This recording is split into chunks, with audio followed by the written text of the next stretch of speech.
રંગીલા શહેર રાજકોટમાં છું અને રાજકોટવાસીઓ બધા જ ખૂબ નારાજ છે, અકળાયેલા છે કે રાજકોટનું તંત્ર એવો નિયમ લઈને આવેલી છે કે હેલ્મેટ કમ્પલસરી, હેલ્મેટ પહેરવું જ જોઈએ, મનુષ્યનું જીવન બચતું હોય તેનાથી મોટું કંઈ નથી.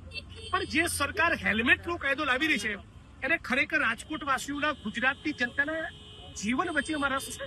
જેવું હોત તો આટલા બધા દારૂ નાટા ના ચાલતા હોત, આટલા જુગાર નાટા ન ચાલતા હોત, આટલા કુટણખાડા રાજકોટ શહેરમાં ન ચાલતા હોત, આટલો દેહ વ્યાપાર ન ચાલતો હોત, રાજકોટ શહેરની અંદર એમડી ડ્રગ્સ ના આવી હોત અને અગ્નિકાંડ જેવી ઘટના ન બની હોત. આ સરકારને મનુષ્યના જીવન બચાવવામાં રસ હોત તો ડીસાની ફેક્ટરીમાં આગ ન લાગી હોત અને હમણાં વડોદરા શહેરમાં બ્રિજ કોલેપ્સ થવાના કારણે, બ્રિજ તૂટવાના કારણે 20 થી વધારે નાગરિકોનું જીવન હુમાયા ન થયું હોત.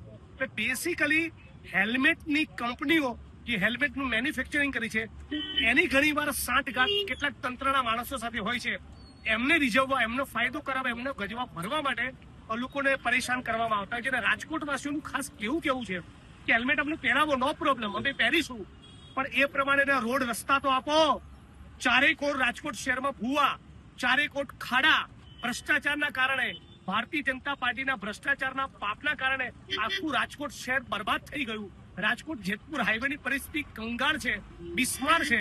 અને જેમ લોકોએ કહેલું કે રોડ નહીં તો ટોલ નહીં, એમ રાજકોટવાસીઓનું આ મુદ્દે પણ કેવું છે કે રોડ નહીં, ખાડા ભૂવા નહીં પુરાય તો લોકોની હેલ્મેટ પહેરવાની તૈયારી નથી. એટલે રાજકોટના તંત્રે અને સરકારે ગંભીરતાપૂર્વક વિચાર કરવો જોઈએ.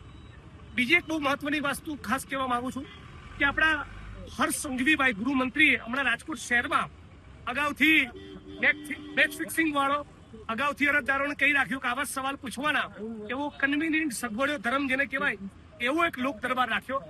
આવનારા દિવસોમાં હું લોક દરબાર રાખીશ અને નકલી નહીં, અસલી લોક દરબાર હશે ત્યારે ખબર પડે કે રાજકોટ શહેરમાં કેવા ધંધા ચાલી રહ્યા છે અને રાજકોટ ભારતીય જનતા પાર્ટી એ કેવું શાસન ચલાવી રહ્યું છે.